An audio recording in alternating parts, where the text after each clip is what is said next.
It's Sunday night, and we are studying the doctrine of the devil.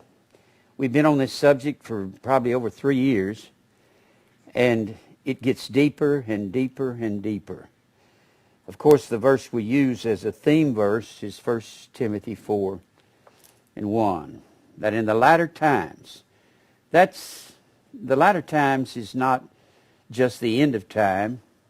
The latter times is the last part of the scriptures from Acts 2, the church age, or not the church age, but the Gentile New Testament church age. In the Old Testament, Israel was the church. They were called out of Egypt. We're called out of this world. They were literal Israel. We're spiritual Israel. But in the latter times, some shall depart from the faith, and they'll give heed to seducing spirits and doctrines of devils. We've been talking about the word seduce and deception and deceive. I'm trying to cover nearly every verse in the New Testament on deception. That word seduce, when you look at the word seduce, seducing spirits, doctrines of devils. The word seducing spirits is the word planos. Of course, we've been talking about the words in the New Testament for deceive. You have the word planos. You have the word plane,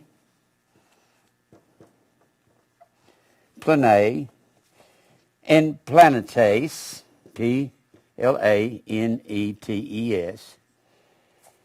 And you have the word planeo. Now, these are very interesting words because they're usually translated seduce, deceive, err, words like this. But it's usually one of these words, or it is one of these words. There's 7 words that's used constantly in the New Testament for seduce or deceive. There are a few others, but you have the word guile that has the same kind of meaning, which is the word dolos. It means to live or speak by trickery, to trick people into doing things. And you have the words apate, A-P-A-T-E, and you have the word apatao, which is the verb form, apatao, and you have the word ex, A-P-A-T-E-O. Exapatao. Now these words, plane has the idea of fraud. That pen is not writing good, is it? Let me see. Was that the one I had this morning? Yeah, it's not that one. Hold on a second. Oh, there. I think that's the one I had this morning. All right. Now, all these have to do with something being fraudulent, fraud, or delusion here,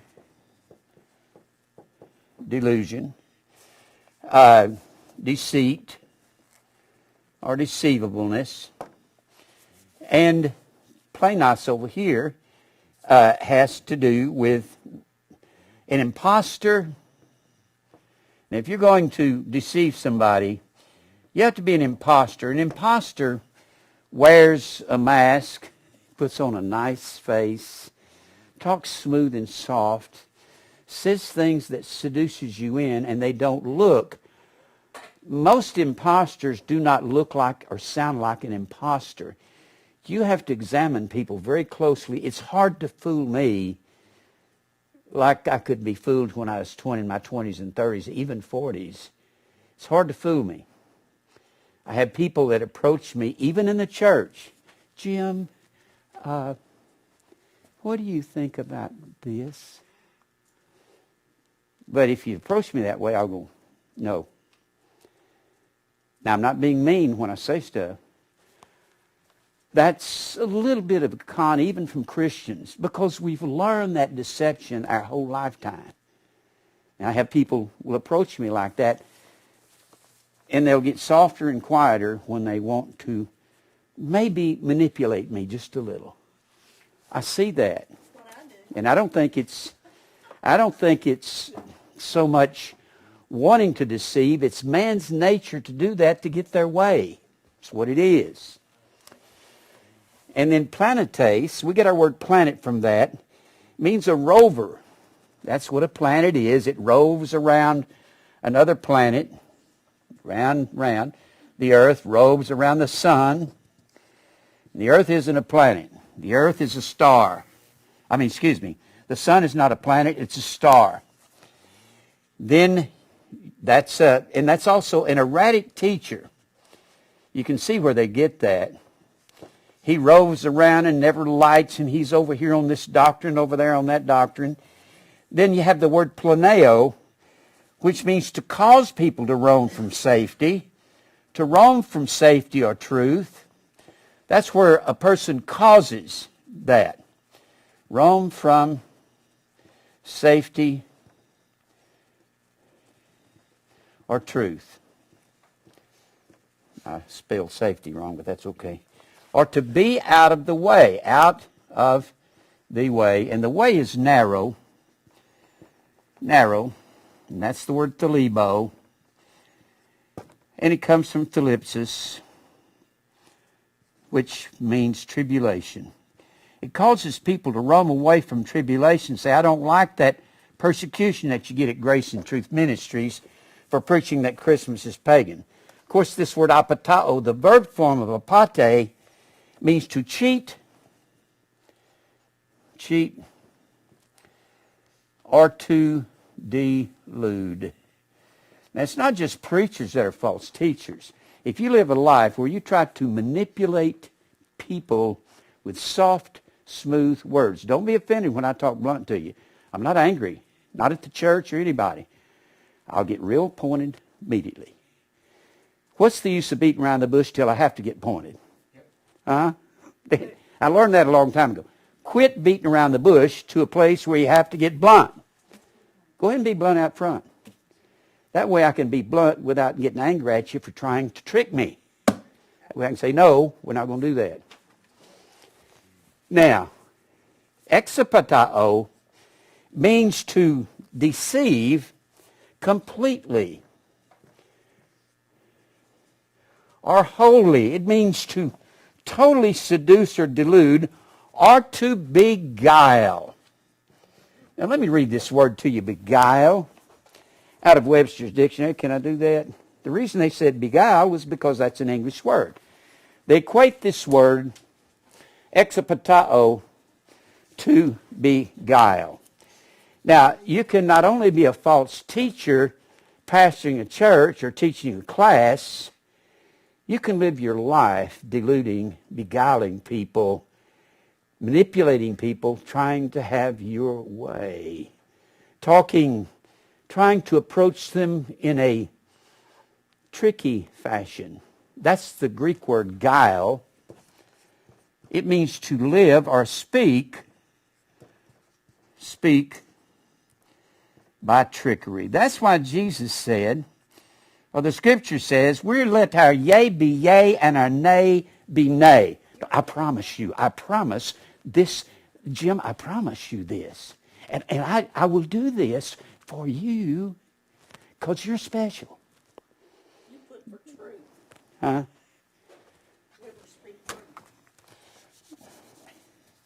Deliver, speak trickery. Excuse me. Thank you. Deliver, speak trickery. It's manipulating. There's the word kubia, which would be a word that would... It's men who preach winds of doctrine, and the Bible says, and they try to deceive people. It's the word kubia. It has the idea of a cube or a dice being switched in the hands of a man. It's over in the 4th chapter of Ephesians. They lie in wait to deceive. Now, we're talking about these words. Now, I'm going to get to, let me read this word beguile. When you're beguiled, here's what happens. Beguile means to mislead by cheating, tricking, or deceiving. Well, Jim, I don't do that. Maybe you don't do that intentionally, it's been our nature as sinners, as we come out of the world, to retain some of the baggage that we had while we were out there. Isn't it? It's taken me a long time to get over a lot of the old Jim Brown. To deprive someone of or out of something by deceit. You're going to say things to manipulate them. Maybe they're a soft touch. And so you talk soft and say, I'd like to do this and this and this. And what you're doing is you're beguiling them so you can manipulate them to get them to do something for you or to give you something or to feel sorry for you and say, oh, here, let me give you this or that. I like to help people that are in need, but usually I try to find out people's needs. And if they come asking constantly for money or for help, I have a tendency to back away. To pass time pleasantly while away, her days were reading, to charm or delight, deceive or amuse or lure. It means to lure something in. It's like a fish. You throw a lure out there, and you're making that fish think that's a real frog. And it's not. It's got a hook in it. And if you throw a bait out there, and you got a hook in it, that's deception, it's delusion. We're not supposed to be talking to each other that way. We're supposed to be straightforward as believers. And that's a hard place to come to. Then I want to read to you the word delusion. Remember, this word up here means to delude. Delusion. If you do this to people, you should learn not to do it. I have learned that the best way to live life is to just be straightforward. Sometimes I'll come in and Mary say, did you pick up my medicine at the store? I used to say, well, Mary, I didn't, but I can do that tomorrow or whatever. Now I say, no, I didn't. I forgot. I'll go back and get it now. What we need to do is be upright. And sometimes she'll say, oh, no, it's cold outside and it's raining and ain't no need to go out in this. And sometimes I say, I'm going anyway. I'm going to go ahead and get it. We need to cooperate with other people and not delude them. We need to be real honest with one another. Delude means to fool as by false promises or wrong notions, mislead, deceive, or trick. That's what a lot of the preachers do, but we have a tendency to do that in our lives from our old world as believers that we come out of. Like to manipulate people. Delusion. Let me give you the synonym delusion. Implies belief in something that is contrary to fact or reality. When you lead people in your conversation to manipulate them, I usually can tell when somebody's doing that. Sometimes I let people get by with it that's talking to me in the church because the time is not right to stop the situation. I'll leave you alone. But the time will come, I'll say, whoa. Isn't that like interrogating? It's kind of like that, yeah. Resulting from deception, a misconception or mental disorder. You're saying a delusion is a mental disorder either on the part of the one who's deluding or on the part of the deludee. And have delusions of grandeur. Illusion suggests the false perception or interpretation of something that has objective existence. Perspective in drawing gives the illusion in depth. And then they go into hallucination, another synonym. Implies the apparent perception in nervous or mental disorder. And I believe a lot of people hallucinate in life because they're mentally deranged and they're walking around out here. I've said this here in the last month that I looked online at pathological liars. And they say pathological lying is something that a pathological liar does and they cannot stop themselves from doing. They'll lie about everything. They are just simply prone to lie. They'll lie about what they ate for breakfast yesterday morning. If you ask them one morning, they'll lie about what they had the morning before. And if you ask them that evening, they'll add something to it or change the menu. They feel compelled to lie. And it's and they said in this site that pathological lying was a mental disorder. I believe we've had several pathological liars here at Grace and Truth Ministries. I believe we've got some that's left recently. Sell you a false bill of goods. Huh? Sell you a false bill of goods. Yep, they're going to sell you a bill of goods. That's what they're doing. And a mirage, this is another synonym, refers to an optical illusion caused by atmospheric conditions. In figurative use, implies an unrealizable hope or aspiration. And that could also apply to our lies. A mirage is something you'll see out on the desert because of your physical body condition, your temperature, and you're sweating, you sweat it out, and you're being deluded, and you think you're seeing something. So whenever you're under a certain amount of stress in life, I believe some things are like a mirage. You think you're seeing things in life that you're not seeing. I have people will call me, they'll say, Jim, what about this or that, or so-and-so's trying to get me, or do you know people are, and I say, you're involved in your imagination, you're deluded right now. You're involved in a persecution complex. Get out of it. If you won't have a persecution complex, you won't feel like people are trying to persecute you. Did you know that? It's only when you think they're trying to get you. And you know why that is? That's the same reason we've been talking about. People are deluded because they are simple-minded. I don't mean you're retarded. That's what I'm talking about. You're uneducated. The Bible says that's what leads people astray. Simple is the word patha in the Hebrew. And patha comes from pathi, P-A-T-H-I-Y. And it means to have an open mind. It doesn't mean an open... Well, open minds are not good. We're supposed to be narrow-minded and keep our minds on Christ. An open mind has the idea of being so immature, you open your mind to anything that anybody says. And I've had people here, and I have some here now, that they open their mind to the last person they talk to. That's who they believe. It's like being a child. It's like being childish.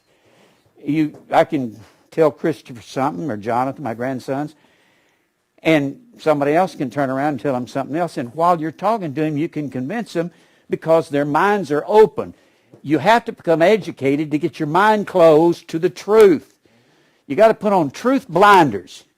Block out all the lies. And when you do that for enough years, you get to a place where you realize that you have to be very astute when it comes to be very, very objective, very analytical when you're talking to people. I think about things all the time when I'm talking to people. I think about everybody I'm talking to here.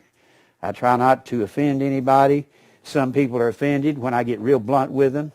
Some people who will not hear, I'll get very firm. Then they think I'm mad and angry, and I'm not mad at people here or people that's left here. You just can't come here and fight. I'm not going to allow that. Some people are looking for a fight, and we're not going to have it here. Now, we've been talking about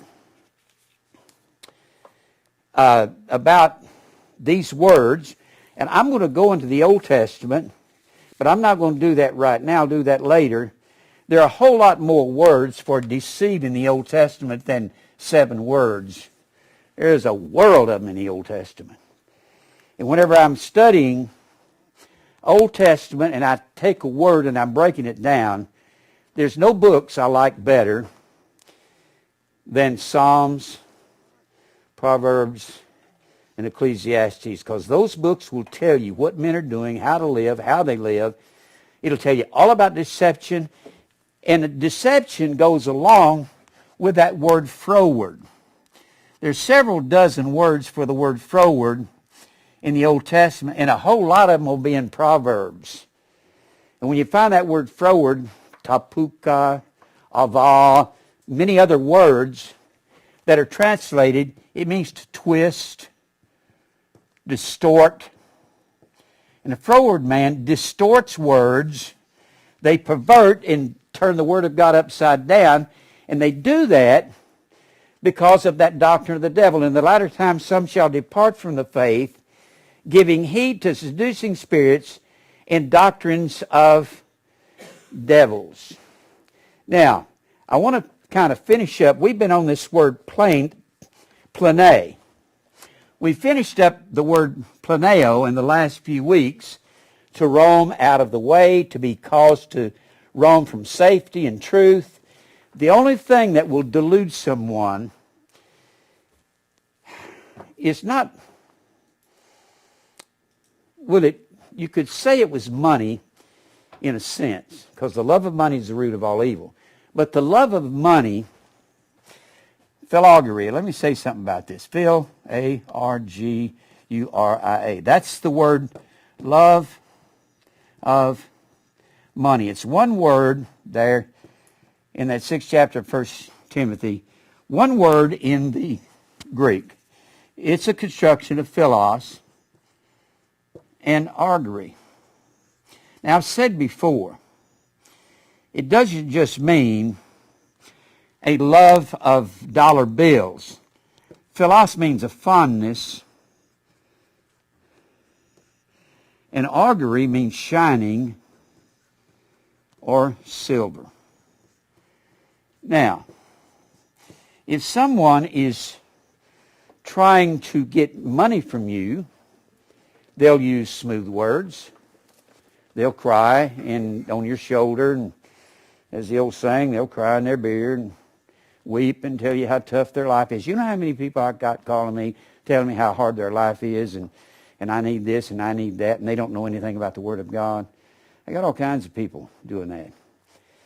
Some will call me and weep. I've had people come through here. I had one guy come here on a skateboard. He got off, I don't know how, I guess he hitchhiked here from Oklahoma, got on a skateboard and skateboarded from Rivergate up here, and then said, I don't have any place to stay, and I always am compassionate to those people. I gave him a couple $100 and put him in a motel overnight, and he was wanting me to raise him. I'm not taking people to raise. I help people that are in the truth and they want to be in the truth, but I'm not going to take you to raise. I won't do that. And I'll be blunt about that. You could have convinced me that when I was 28 and 30 to raise you. You can't convince me of that now. Because the more you take advantage of somebody, the worse it gets. Now, if you're talking to somebody over here and you're crying on their shoulder and you're seducing them, and this person becomes seduced, would that be the love of money that this person is going to turn over their property or their money or whatever? Would that be the love of money? If you understand what I'm saying. This person is going to borrow the money. Borrow money. Would it be the love of money that this person is going to give to that person? Certainly it would, because love of money means the love of shining as well as the love of silver. This person wants to shine in the eyes of this person here. Wants to show how tender-hearted they are, how I want to give what I've got. And some people are what you call a soft touch. That's called delusion. It's called deception. It's happened many times here at Grace and Truth. Huh? We're not supposed to do that. Not ever. That should never be. Never prey upon people. Never. Especially if this person's poor. Never do that. And people will do that, and usually the poor are the soft touches.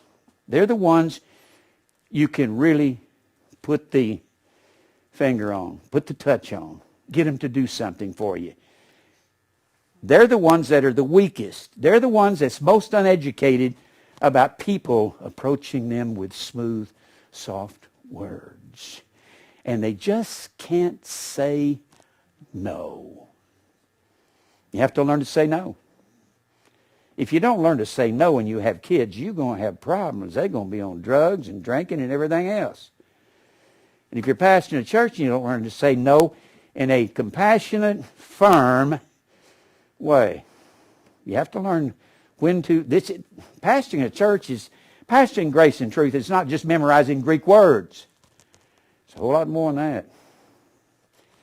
Now, I want us to continue where we've been talking about. I believe I finished up. Let me see here. Let's continue on this word plane. 1 Thessalonians 2. Let's go to 1 Thessalonians 2. The word plane. And I'm going to work my way into all these words. Delusion is how men that preach the doctrine of the devil, the word devil, daimonion, there in 1 Timothy 4:1, daimonion is our word demon. It means to distribute fortunes. To distribute fortunes. Well, is the love of money distributing fortunes? You see, this person here is deluding this person and says, I'm going to give you all my attention, and this person is seeking the fortune of the attention of this person here, and they don't want to disappoint them, so they fall into the trap of this beguiling, and they fall into it, and they get burnt. Don't burn anybody in life. It's taken me forever to learn. Be as straightforward as I can be. Say it like it is. A lot of people say, Jim, you're awful blunt. Certainly I have had to learn that. It's better to be blunt today than beat around the bush today and circumvent the situation. Then later on, you get upset because the people around tricking you, and you stand back and you start yelling at them, and they yell at you. Be blunt now. Get to it. Ain't no time to play around with truth. Now, look here in 1 Thessalonians 2. We've gone through Matthew 27 and 24 on this word plane, Romans 1:27, the word error, Ephesians 4:4, the word deceive. And here's 1 Thessalonians. I think we already covered a bit that. I'll go ahead and read this again. Look at 1 Thessalonians. This is the next word on deceit. If you watch these DVDs, if you hadn't heard them, this will help you to learn this. This is the word plane we're on. 1 Thessalonians 2 and verse 3. 2 and 3. Well, let's read 2 and 3. We give thanks to God always for you all, making mention of you in our prayers, remember without ceasing your work of faith, labor of love. Of course, love is agape. That's walking in God's commandments. That's why it's a labor. And patience of hope in Jesus Christ in the sight.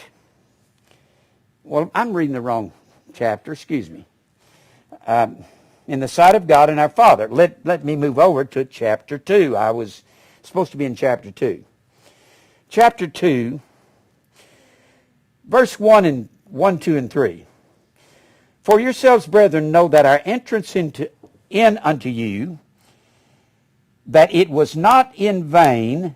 Entrance is the word is hodos, or isodos.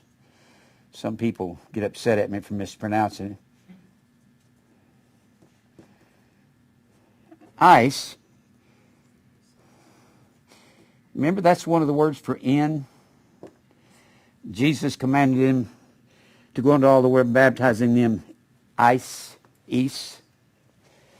baptizing them in. It means to sink into and not come out of. It comes from ice and hodos. Hodos is the narrow way. He said, entering in to the way with you. And hodos is a common word for way. So he says, well, I Forgot where I was. All right. Entrance into you that it was not in vain. But even after that we had suffered before and were shamefully entreated, as you know, at Philippi. That's a reference to when he was thrown in jail in the 16th chapter of Acts at Philippi. You can put Acts 16 right there. We were bold in our God to speak unto you the gospel of God with much contention. The word is agon. That contention is the word agon, which the agon was where they wrestled it was the Colosseum. With much agon, and agonizomai is our word agonize. For our exhortation was not of deceit, nor of uncleanness, nor in dolos guile.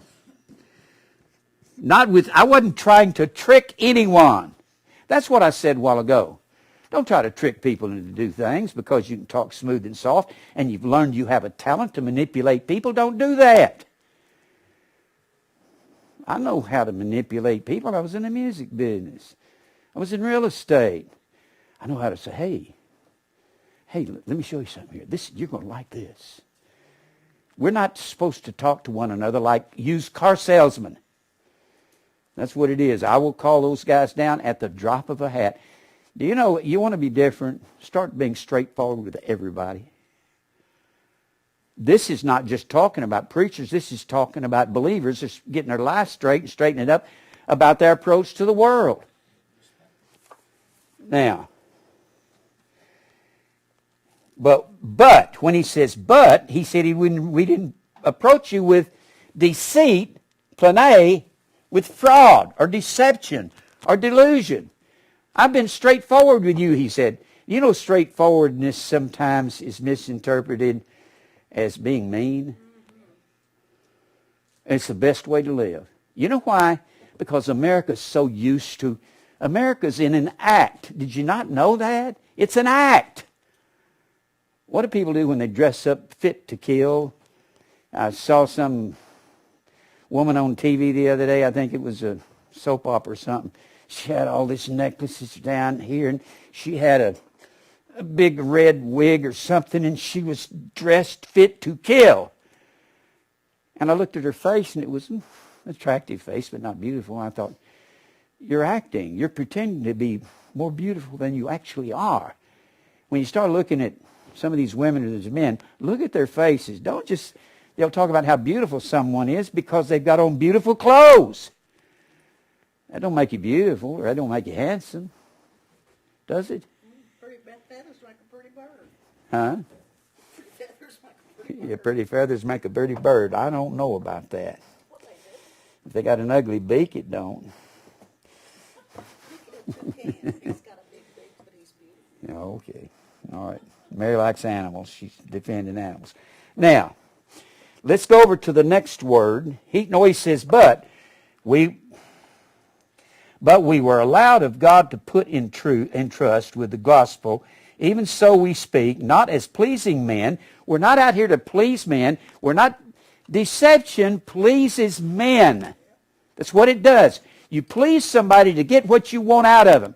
That's what Copeland and all these preachers do and these Baptists. They give a smooth gospel, no daily cross, no death to self, no self-denial, and certainly no being hated by the world when Jesus said, if the world hated me, it'll hate you. They hated him and they killed him. None of that in your conversation. If you try to keep in history, they call that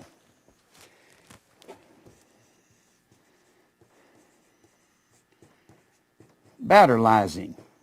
When you batterlize a history book, you take all of George Washington's cussing out of it, Thomas Jefferson's deception, you take their political trickery out of it, and you just write this book that's very boring about a battle went over here, and they had so many guns and a battle over here. You take all of the adultery out, you take all of the affairs out, and you batterlize history, and that's why historians tell us that history is the boringest subject in high school. You have a hard time listening. Now, when you read Richard Schenkman, graduate of Harvard, researcher for the Library of Congress, writing these books on the truth about American history, saying the things that he says, you can't hardly put the books down. It ain't like reading American history out of high school. He'll say Thomas Jefferson was a deist, so was George Washington. Ben Franklin believed there were other gods, and he was deified in France as a tutelary god, which was a demon watching over France, because he went over there all the time and courted those people as a statesman. It's hard to put those kind of books down. So whenever you battleize life, you pull all the words out that really expose what you are, and you start polishing everything up, and you polish people up. Don't do that. You find out there's an old saying, honesty is the best policy. Do you know it'll get you further in life than dishonesty? Everybody will find you out. They'll find out who you are. I knew a lot of con artists in the music business. I mean super con men. I usually can recognize that in a person when they start pulling it on me. I don't always correct it, but I can recognize it. Been around a long time. In real estate, in music, and I've seen it. And when you see it like that, you begin to recognize it in every phase of life.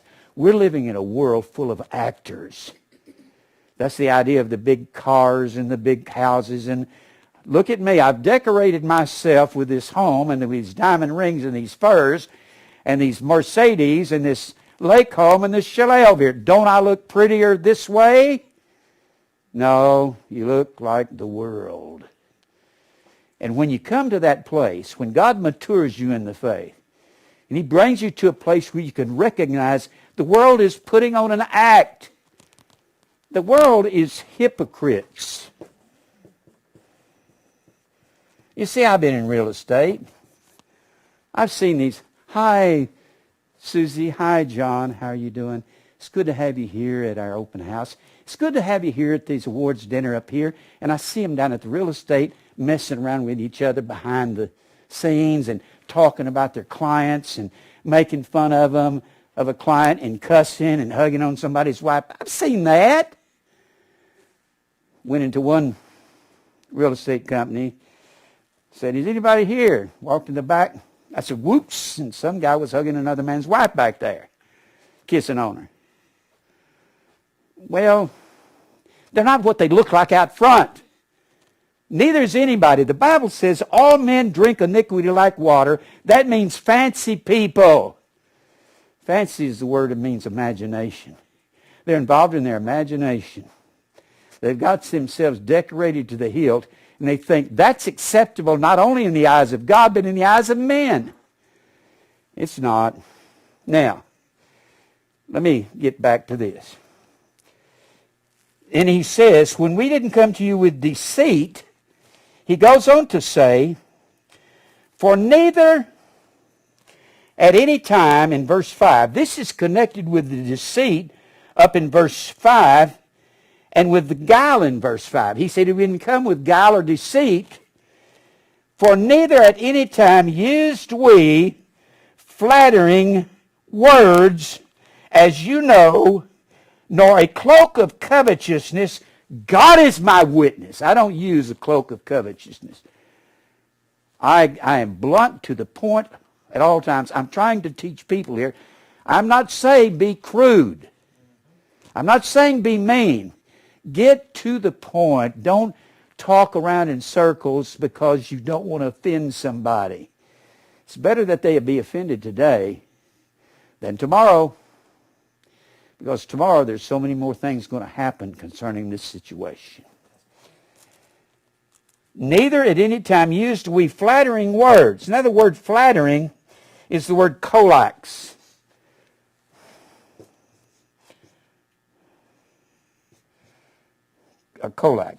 K-O-L-A-X. The word means to fawn. To fawn is to like a dog will lay down in front of one of the wolves will lay down in front of the alpha male like, I'm just yours. I'm here to help you. I just want to be your friend. And all the time, you're going to overpower them. It actually has the idea of licking the hand. Paul said, I didn't come to lick your hand. It would be a synonym for the word proskuneo. Proskuneo is a derivative of the word pros, meaning toward, and kuon. Excuse me.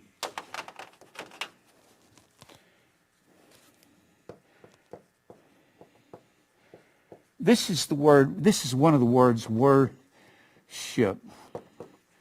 Worship. Pros means toward. Kuon is the word hound or dog.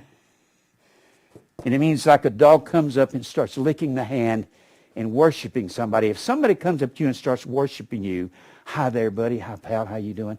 Man, you're wonderful. And, I just love you.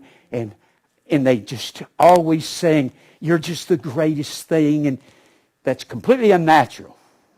I'm not talking about somebody coming and saying, Jim, I love the ministry. I love the message. Thank you so much. I love you. I'm talking about that. I'm talking about fawning over people. Paul said, I didn't come to do that. Preachers do that to their congregations. Did you know that? And believers do that to one another. You can't do that. You can't live life that way. You're going to end up on the wrong end of the stick is where you're going to end up. You always get in trouble when you talk and act the way you shouldn't as a believer. Huh? It's phony. Y'all hear me say my old cliche, they're phony as a $3 bill. I can tell phony, it's a long way off. I can tell when believers are living phony. I don't always say it because you're not ready to hear it. If I feel like you're ready to hear, I'll say something. Now, I want us to go over here to 2 Thessalonians. Here's the next time this word plane is mentioned. It's the word plane, 2 Thessalonians 2. And verse 11. Well, let's read 10. This is talking about at the end of time when Satan is consumed with the spirit of the mouth of the Lord in verse 8, when the wicked is revealed. It's speaking of the man of sin in verse 9, even him, whose coming is after the working of Satan with all power and signs and lying wonders. Now, that's what Benny Hinn is. He's performing lying wonders. He's not healing anybody. Benny Hinn don't heal anybody. Neither did Oral Roberts. I followed Oral Roberts for years back in the 60s. Had Life magazine came out every month, and I'd buy it, read about him. They were doing a series on him. And I don't think Life is around anymore, but it was one of the biggest magazines in America at the time. And he supposedly took one boy off of back in the 50s, this was in the early 60s. In the 50s, the big plague upon America was polio. You get polio and you're going to die. They didn't have the Salk vaccine yet. And he took one boy in the early 60s off of those little crutches they use. They just got a little ring around them, the metal, and they had to go along and walk like that. They took him off his crutches, and they said he regressed about 10 years in his rehabilitation in polio. Took one woman off of her. We're going to throw those away. Praise God. Bless God. Took one woman off her diabetes medicine. She died in a month. See, these guys, and they're seducing people to give them their houses, their money, their stuff, and they're charming them, saying, I want to give you something. You end up giving to them, and you feel obligated to give them, and you want their attention, and want their love, and you want God's love, and you want to distribute fortunes to yourself. And they're distributing the fortunes to themselves. Now, with all this, he says, and with all deceivableness, there's that word, deceivableness, that is the word apate. Apate, that's They're involved in delusion and deceit. They're beguiling people. And with all deceivableness of unrighteousness in them that perish, because they received not the love of the truth, that they might be saved. That sounds like they didn't receive the love by their own will. They don't have a will. Let me show you what that's talking about. They received not the love of the truth. Well, received is the word dekomai. Now, the reason they couldn't receive the love of the truth is because, remember, over there in 1 Corinthians 2:14, the natural man, Suchikos, P-S-U-C-H-I-K-O-S, receiveth not the things of the Spirit of God because they are foolishness to him. Neither can he know them. They're spiritually discerned. It means, dek is the word 10 in the Greek. Decade is 10 years. And it means to reach out the 10 fingers and accept an offer that's been given. Dead men cannot accept spiritual things. And the scripture says here, they received not the love of the truth because they couldn't receive the love of the truth. They didn't have God put it in them. In fact, you can't receive anything as a deadly spiritual man. Can't receive nothing. Natural man, the Suchikos man, does not receive. God has to receive us. Over in Hebrews 12, God scourges. He scourges and chastens every son he receives. That word receive in Hebrews 12 is the word dekomai.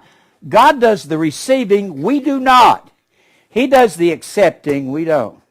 If you belong to him, he's going to beat you and get that guile out of you. Get that desire to fulfill. It don't matter what kind of fortune it is. It can be money, attention, anything you can think of. And you're wanting to distribute. It could be awards, applause. It could be what you want. That's the reward you're seeking. And we're not to be manipulating anyone for any reason. We're to be straightforward. Now, where was I? Now, because they did not accept the love of the truth, they did not accept love, agape, truth, which is aletheia, which is the Word of God, they couldn't receive it. The Word of God has to be written in a man's heart, doesn't it? 2 Corinthians, the 3rd chapter, that they might be saved. They can't accept it. Then he says, and for this cause, for what cause? The fact that they could not receive or accept truth or accept Christ or accept love or accept anything spiritual because God put them in this state of mind, God shall send them strong delusion. The word delusion is the word plane. God sent deceit to them. He sent delusion to them. God has kept them from seeing the truth. Now, this is a place where God, in fact, he said over in Job, the deceived and the deceiver is mine. If you're deceived, and if you learn to deceive people and manipulate people with your soft words, I know what that's like. When I was in the music business, we did a lot of vocal backup we worked with Dolly and Porter and Loretta Lynn. We were a pop group, but they heard us sing and they want us to do oohs and ahs behind them. We worked with Jim Ed Brown, and I worked with Bobby Bear and worked with a whole bunch of these people. And when you're working with them, I may be standing here, and Dolly may be standing there, and she's 2 feet from me. And you know how far I am from her? 100 million miles. I might as well be, because I'm not getting over there where she is. There has to be connections. So you rub elbows with people. Hi, how are you? And you get to saying silly, stupid things, trying to polish them up and drop names. And you sound ridiculous when you're young doing it. And they know you're doing it. And what you're doing, is playing a game with them, hoping you can make friends and get a piece of the action. Distribute fortunes, and you are making a fool out of yourself. I have had my foot in my mouth so many times in the music business, I can't tell you. And in real estate. And you have a tendency, even when you're trying to live like a Christian, as I was in real estate, to kind of drop your guard once in a while and not want to quite be what you're supposed to be because you're going to lose this deal and there's $3,000 involved and you don't want to lose it. She might not be exactly crooked, but you might not be exactly straight. We're not supposed to live like that. Well, I think it's worse than lukewarm. It's living in sin is what it is. If I could help people at Grace and Truth to learn to be completely honest with you. Be honest with yourself. Don't come up and say, well, the reason I don't come to church is because this and this and this and this. And Jim, you just don't understand. I've heard the goofiest excuses. One guy used to be faithful here to a degree. He walked up to me on Sunday, Jim, I was going to be here Wednesday night. He'd been coming 3 years or so, 4. And I just looked up at the clock, and I was at Kmart, and it was 7:30, and I said, church has already started. You think he didn't know that when he went to Kmart? I don't mind you going to Kmart instead of coming to church. I don't mind you going to a movie instead of coming to church. I'm not going to encourage you to. I'll rebuke you for it if I find out, but I'm not going to hold it against you. But I will. It's ridiculous to sit there and try to con me into saying, oh, I just didn't know where I was. Liar, liar, pants on fire. I don't mind you being straightforward to me, but some of the excuses I get from people, you're trying to con me. Don't do that. And I don't always tell you I know you're on the con. Did you know con artists? I knew several of them in music. They were the best of the best. And they thought they were fooling everybody. And when their bands would get over and say, that guy's this, and he's crazy. And the only reason they keep working for him is for the paycheck. But they know him. They know his colors. They know every con man is known by the people around him. You con your way through a church, through a family, and you burn yourself out, and you have to go somewhere else and start over again. Con men burn themselves out, and they got to go now find a new place to con. Did you know that? I'm telling you, an old man has seen this 1,000 times. So many I can't count. Don't do that to each other. When you do, try to beguile somebody or you're filled with guile, everybody gets to knowing you. Did you not know that? I could name some guys, I won't name them in music. This one guy, he's always slickering somebody, always getting in legal trouble. I need to tell him, I've known him for 55 years, I need to say, man, do you not know that everybody knows you? If I see him again someday, maybe I'll do that. He's old, he's like me. Been around forever slickering people. It's like he thinks he's getting by with it. He's not. Everybody gets to knowing you, and that's a terrible reputation to have. People say, look out for him. Watch out for him. And every con man I've ever been around that was really good thinks he is hidden and thinks nobody knows. You know what I believe? I believe a lot of them come to a place where they begin to believe their own propaganda. They'll say something enough times. I've seen guys cheat people in the music business out of lots of money. And then get all of their office people by and say, but he did this and he was mean and mad and he got mad and want to swing at me. Yeah, but you cheated the guy of $25,000. I'd swing at you too. If he's out in music. And they'll talk all of their office staff into believing, crawling up to him because they all get a salary from him. That's called confidence man. Need to start a new TV program, call it Confidence Man. Some guy slickers into a house and goes, hey, buddy, hey, pal. I don't like con men, and I don't like to see Christians conning one another. Just be blunt and to the point. Do you know if you're real honest, people will like you more than if you smooth talk them? If you use flattery, You don't need that. There's a verse over there, one of my favorite verses. I believe it's the 32nd chapter of Job.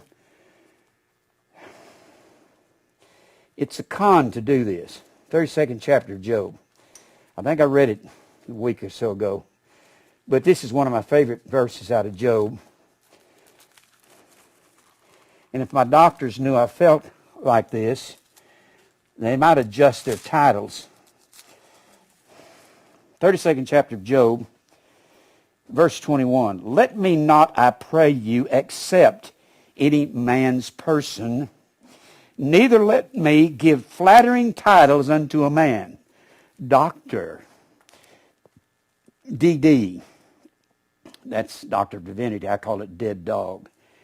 PhD, Doctor of Philosophy, I call it post-hole digger. Or piled higher and deeper. For I know not to give flattering titles. In so doing, my Maker would soon kill me, take me away, when I start respecting men and look up to men because they're living a phony life. If you don't take care of the poor and the needy, the people who can't help themselves, your life is a waste. It's not worth living without living for others. That's the greatest important thing I've found as I grow older in life. Living for others, not yourself. Now, let's get back over here to where we were. All right.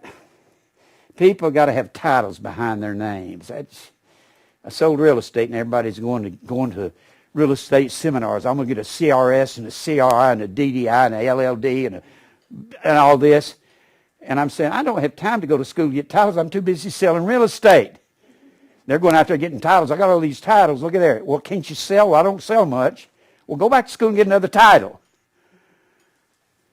Whenever I was in music, this one guy, he'd hire you in, give you a little bitty bit of money, and he'd say, you're third vice president.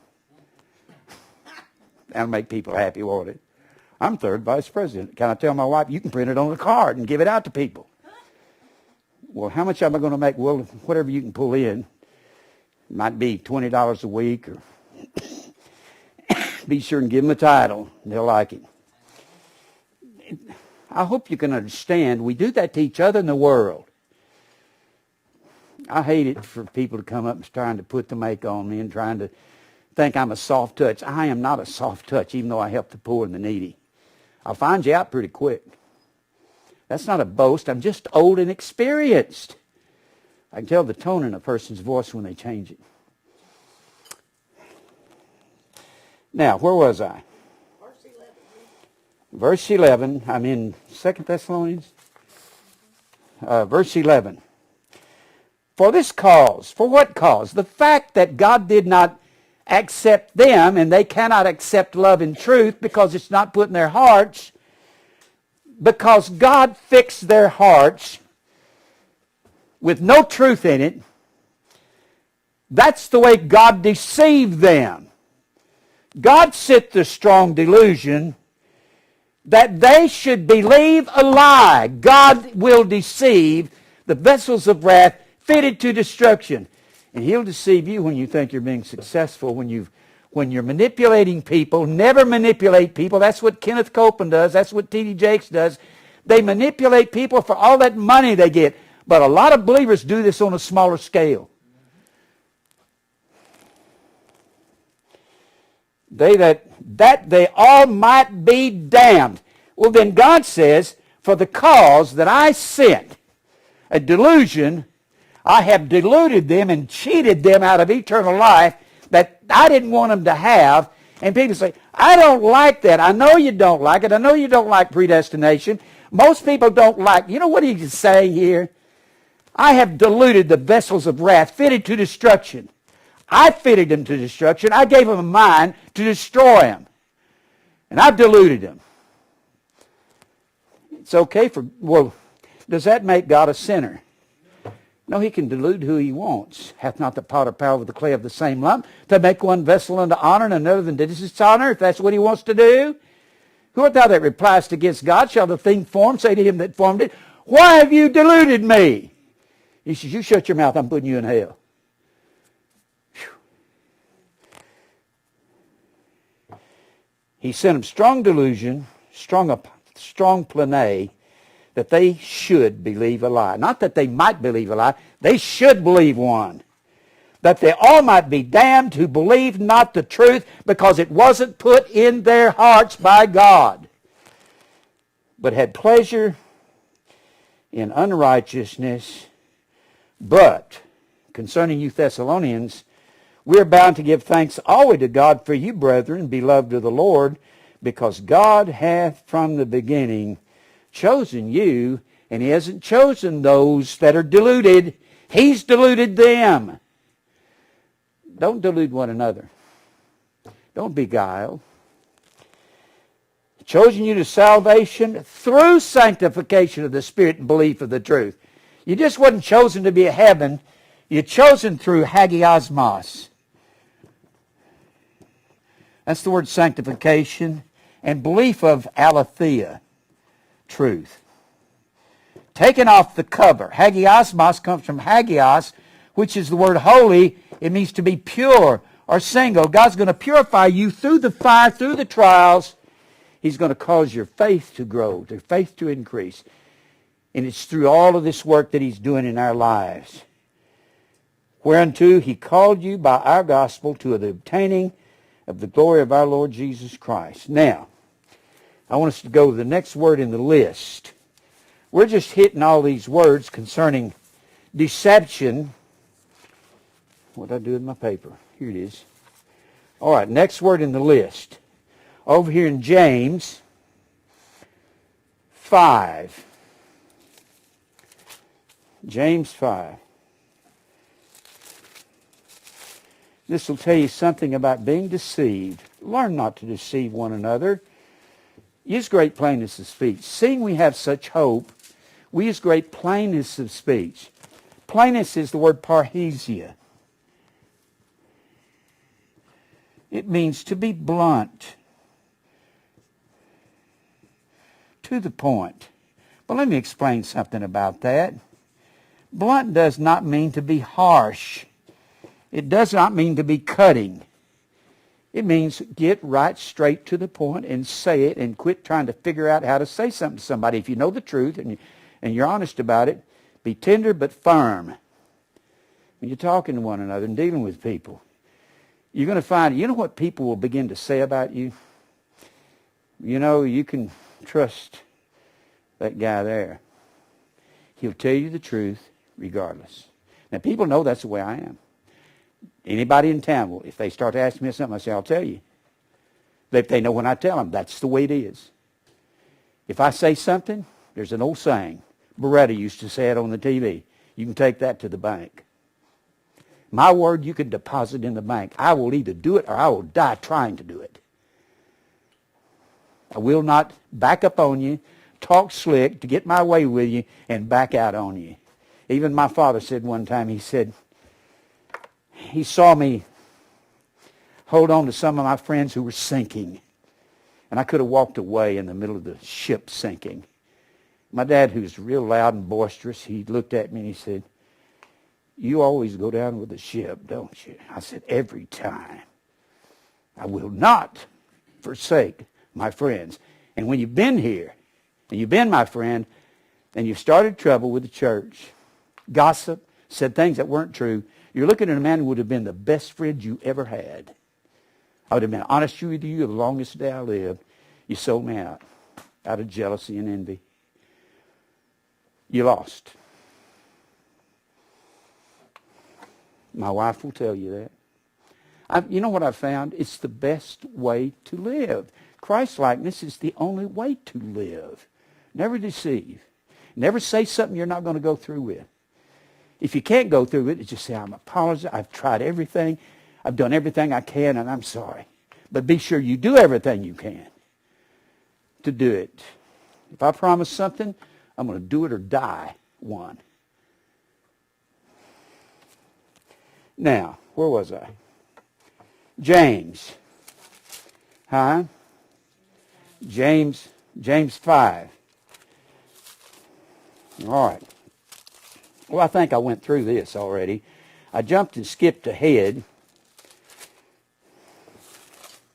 I picked this up one week. I already went through this.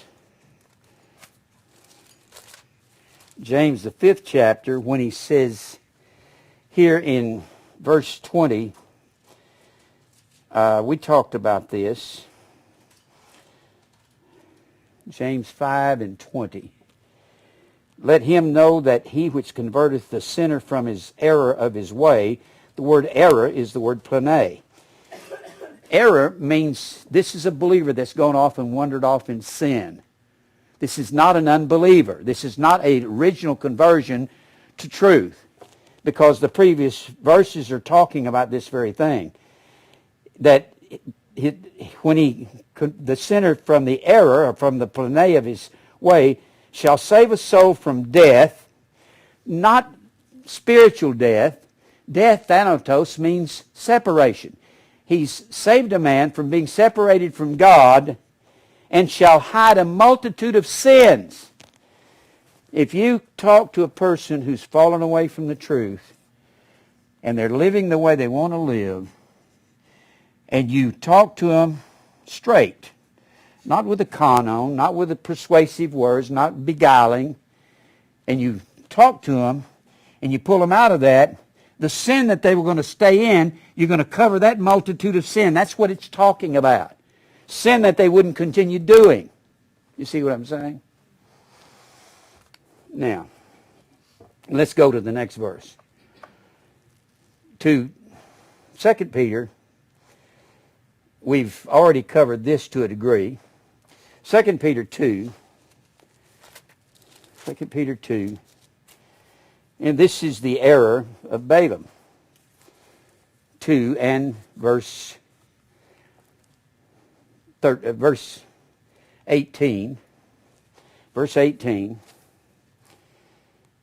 Speaking of 2:18. 2 Peter, did I get that right? Yeah.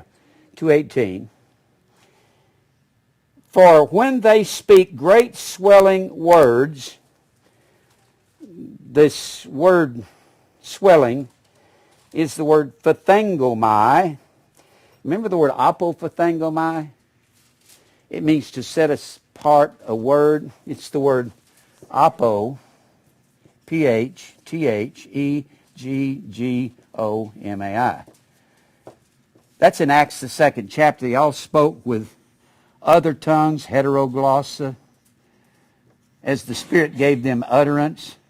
Hetero means other foreign languages. And this word here is the word phathangomai.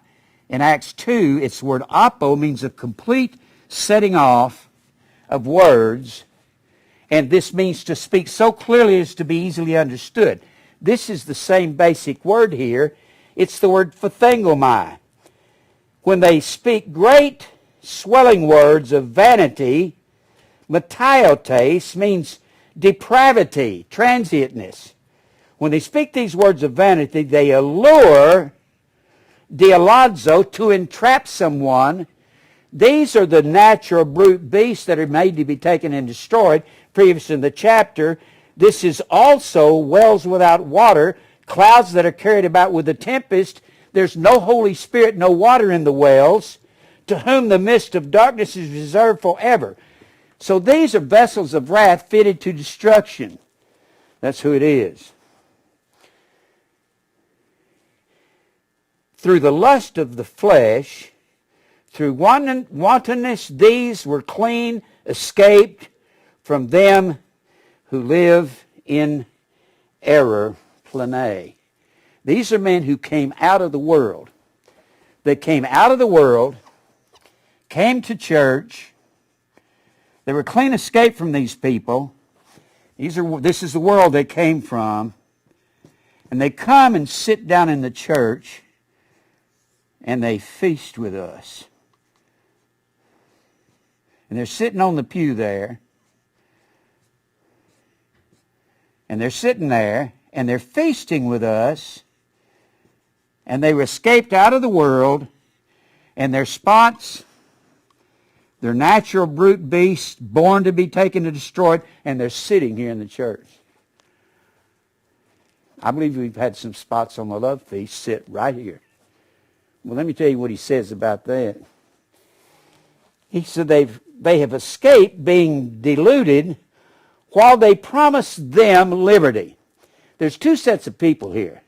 There's the natural brute beast, and they're the ones they're deceiving. That's previous in the chapter. So he says, while they promise these people they have seduced liberty, they themselves are the servants of corruption. This is talking about people coming into the church saying you can be liberated, you can go out here in the world and live the way you want to. I've had people come here and sit right here and say you can live the way you want.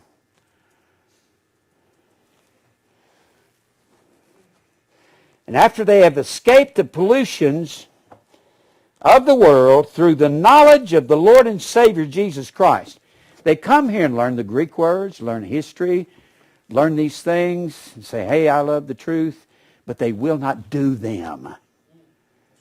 They will go out and live that way, walk out that door, and they live the same way when they walk out the door, cussing and drinking and doing things they shouldn't do.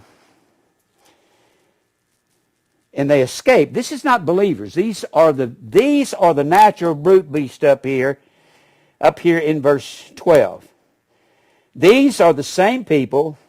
In fact, just hold your place there and look up here in verse 13. They shall receive. Well, back up to the natural brute beast in verse 12. These as natural brute beasts, made to be taken and destroyed, speak evil of the things that they understand not. I've got people always emailing me, preaching to me, and they don't know anything that they're talking about when it comes to the Bible. I mean zero. They understand nothing. They know not of what they affirm, Paul told Timothy. And shall utterly perish in their own corruption, and shall receive the reward of unrighteousness, as they count it pleasure to riot count it pleasure to riot in the daytime, right in the light. They'll live their wild, debaucherous lives. They'll live indulgently. It means to live indulgently. They'll indulge themselves in the daylight while they feast with us at church. And they're deceived with their own deceivings while they feast with you in the church. It's kind of a scary thing. Having eyes full of adultery, they can't quit. I can't quit. Not just literal adultery, but literal adultery and spiritual adultery. Jim, read verse 13 again. Yeah, I can. And shall receive the reward of unrighteousness, as they count it pleasure to riot, to live indulgently, debaucherously, to enfeeble their mind. In the daytime, spots they are and blemishes, sporting themselves, just having fun and doing all the things they want to do with their own deceivings while they feast with us here, sitting here at a table right beside us. If you're not serious about truth, get out, because God will judge you for this. Having eyes full of adultery, they love it. I can't quit. It's not just physical adultery, it is, but it's all other kind of adultery, which would be idolatry, which would be covetousness, which would be wanting more and wanting everything you want. And they cannot cease from sin. Well, none of us are going to cease completely, but they will not cease from willful sin. Not going to quit. Beguiling, dialadzo, deluding.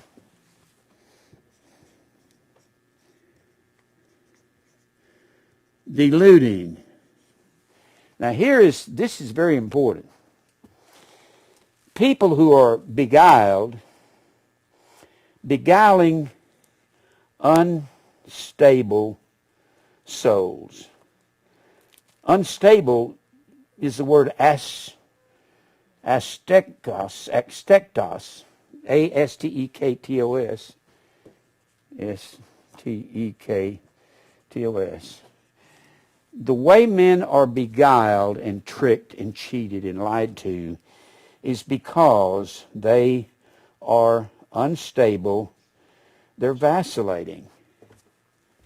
Well, I'll go this way. I can't make up my mind. What is the truth? I wander over here. I'm vacillating. When you have a oscillating fan, it goes back and forth. When you vacillate, I think I like this or this. Well, I can't make up my mind what the truth is. And the reason they can't is they're unstable because they're uneducated. What do you mean uneducated? In mathematics, I'm talking about in the Word of God. They won't read the Bible, won't define the words, won't watch the DVDs, won't learn. That keeps you unstable, and that's who can be deceived. Paul said, by good words and fair speeches they deceive the hearts of the simple minds. The innocent. When he said that in Romans 16:17, he used the word akakos. Kakos is the word evil. Placing the alpha, negating evil. He says they beguile, they fool the innocent. And when people are innocent, it's because they don't know. And that's who's deceived. If you deceive people because they are so innocent that you can manipulate them, you ought to be ashamed of yourself. You should never take advantage of a poor, downtrodden person that's low-keyed and backward. And because you can get something from them, don't you dare do it. I'm one of their champions. I will not let anybody hurt the poor if I can stop it. It's wrong. Now let's continue reading here. So this is who these people are. And by the way, the book of Jude is a parallel. The book of Jude and 2 Peter, the second chapter, are sister chapters. One is like the other. You study Jude, which is one chapter, you have to study 2 Peter, the second chapter. In fact, you've got to study all of 2 Peter if you study it. Now, and I want us to go back down here to verse 17. These are wells without water, clouds that are carried about with a tempest, very unstable, just blown about with every wind of doctrine, over here, over yonder. I have had people come here, people that are very disenchanted and angry, get angry at me because I get blunt with them, say, you can't live that way, you can't dress that way, you can't talk that way. Not in grace and truth you can't. They'll get mad at me and start gossiping and start tittering here and there and start stirring things up and they beguile unstable souls, and they'll have people running over to their doctrine and running over this doctrine over here and here, and the one that's doing the beguiling knows nothing about the Bible, and some of you people are believing them. And they won't ever call me and say, Jim, is this true? I'll say absolutely not. But people like to gossip. People like to manipulate. People like to beguile. People like to deceive. It gets attention for them. They can distribute the fortune of attention to themselves by beguiling people. That's man's nature. That's every man's nature. And when you are conforming to the likeness of Christ, which we're predestined to, you'll start coming out of that. You say, Jim, that's a wrestling match from now on. Yes, sirree. Yes, ma'am, it is. Yes, sir, it is. But when you get old and tired and wore out, and God makes you weak, He makes you perfect in weakness. That's what Paul said in the 12th chapter of 2 Corinthians. He said, my strength is made perfect in my physical weakness. When God makes you weak enough, you'll start getting teleos, mature. You're not going to get mature until He weakens your body where you get sick and tired of trying to defend yourself, trying to take up for yourself, say, Lord, you take up for me. You get tired of people manipulating. You see people manipulate people out here. Even when you quit manipulating people, and God teaches you not to do that, and you're not beguiling unstable people, you start getting tired of seeing people do the things that you used to do. You say, I can't stand that. Well, Who do you think you are, Jim? I was just like that. You get fed up with it. I like what Thomas Watson said in his book, All Things for Good.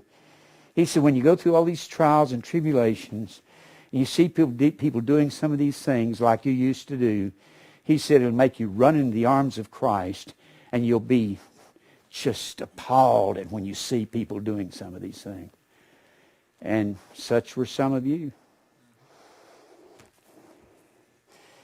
Then he goes on to say, they promised them liberty. They promised these unstable souls liberty. The unstable souls are in the church over here. They come down and feast with us.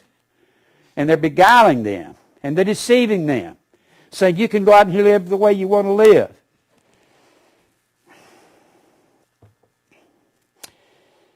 Where was I there? While they promise them liberty, they themselves are these natural brute beasts, these wells without water, these clouds that are driven out with a tempest. They themselves are servants of the devil, corruption. For of whom is a man overcome?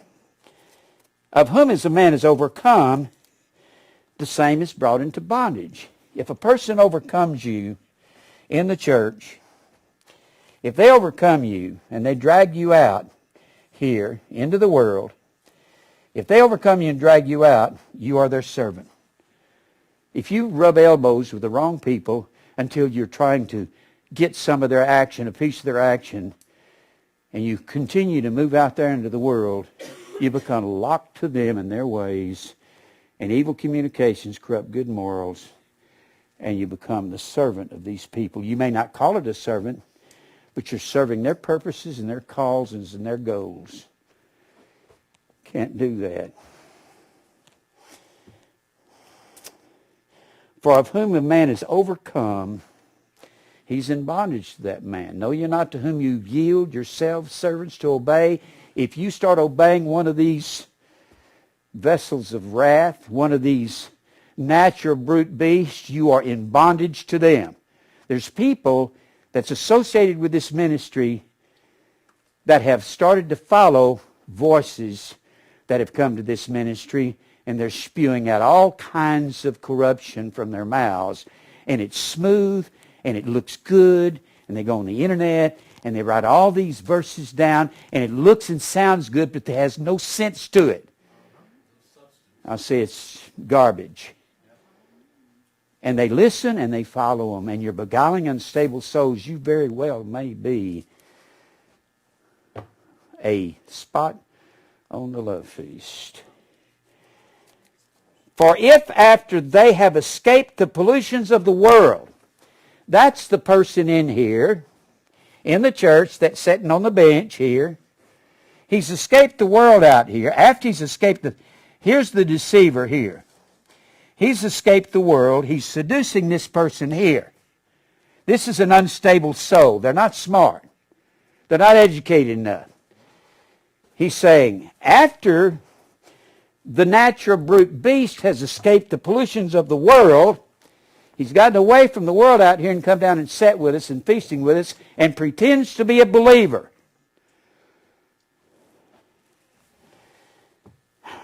Through the knowledge of the Lord and Savior Jesus Christ. They have a knowledge. Remember, knowledge puffs up. Knowledge, 1 Corinthians 1:8. Knowledge puffs up. P-S-U-C-H-I-O. Fuzzy. How's that spelled? P-H-U-S-I-O-O. Fuzzy-I-O. Yeah, P-H-U-S-I-O-O. I forgot where I wrote it.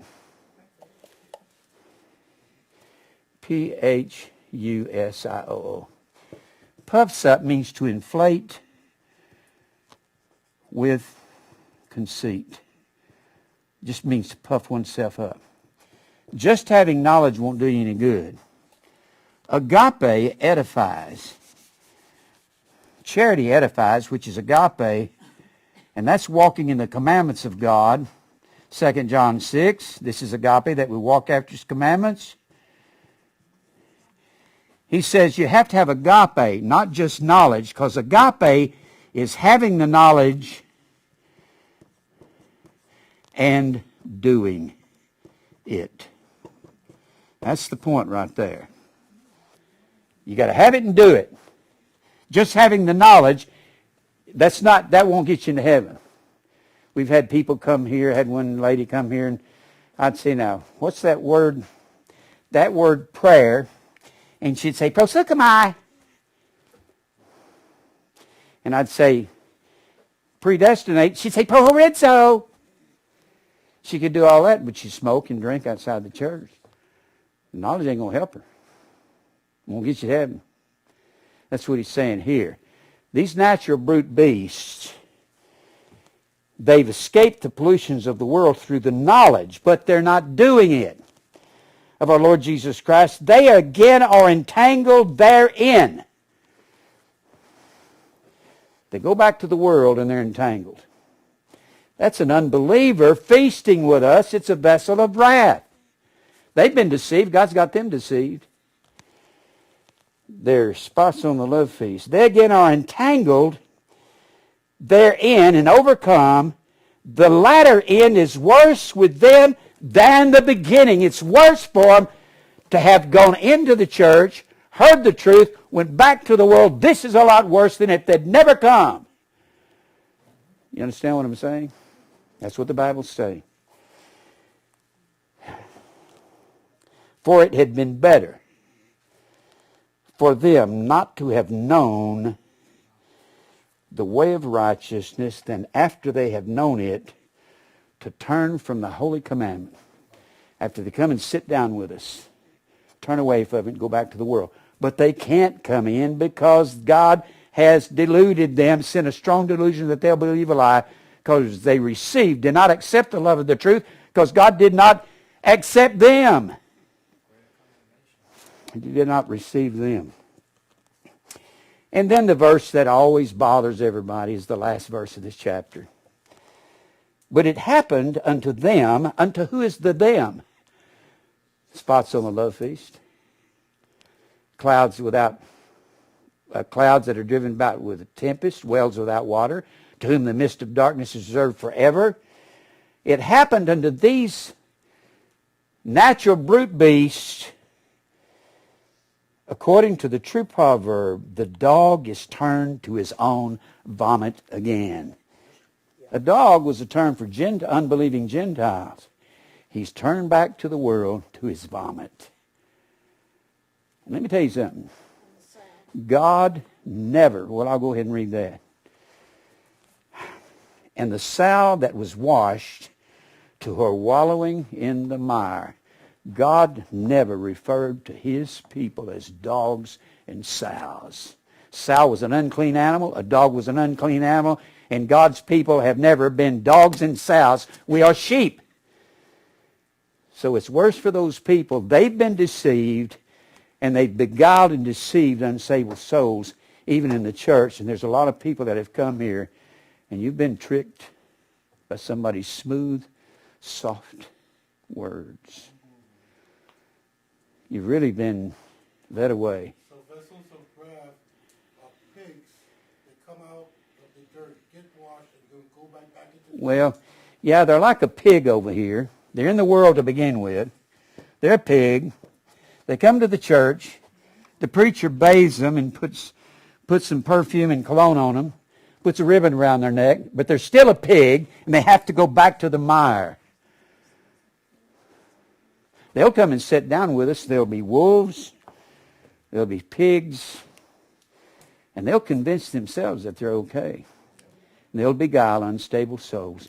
And the unstable souls will be weak believers in the church. And they'll lead them away. And the unstable souls, if they're really truly believers, if they grow a little, they'll start investigating. And they'll find out. That's why I don't chase people down. If they're following somebody who has beguiled them, these people that have beguiled them has spun them a tale. They've sold them a bill of goods. If somebody has to sell you something, something's wrong with it. If God don't sell it to you, Don't believe it by smooth words. People write real smooth words. It sounds like Hank Hanegraaff and some of those guys. Excuse me one minute, Jim. You give the DVDs of truth for free. Them other thieves out there, they sell it to you. Yeah, that's true. That's true. We give ours away free of charge. Now, do I have any time, Mike? 2 minutes. Goodness sakes. The next one on the list, I hope you can understand that. That's one of the most confusing chapters to everybody. There's two sets of people. The unstable people in the church. The pig that comes over here becomes a natural brute. He's a natural brute beast from the start. He was born to be taken and destroyed. He comes down and sits down in the church on the pew and starts beguiling weak believers. Tries to lead them away. Some of them are led away, but they won't stay away if they belong to God. And I don't go out there trying to defend, because it's a waste of time after somebody's been seduced and they're listening to a smooth-talking theologian. Now, where were we? All right.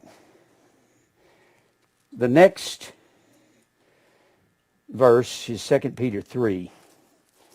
2 Peter 3. This is the next time the word plane is mentioned. 2 Peter 3 and verse 17. Let's read 16 and 17. Well, I got to read back to 15. And account that long-suffering of our Lord is salvation. Long-suffering, macrothumia, means to suffer or put up with something a long time. That's what salvation is. It's God putting up with us as we go through all this fire and trial because we belong to Him. And it's God long-suffering. That is our salvation. That's what He's saying. So the long-suffering God is salvation. Even as our beloved brother Paul, also according to the wisdom given unto him, hath written unto you. And Peter is writing to, he's a servant, writing to all those who are like precious faith. You would call 1st and 2nd Peter, if you're ever reading in a book, and somebody speaks of the Catholic epistles,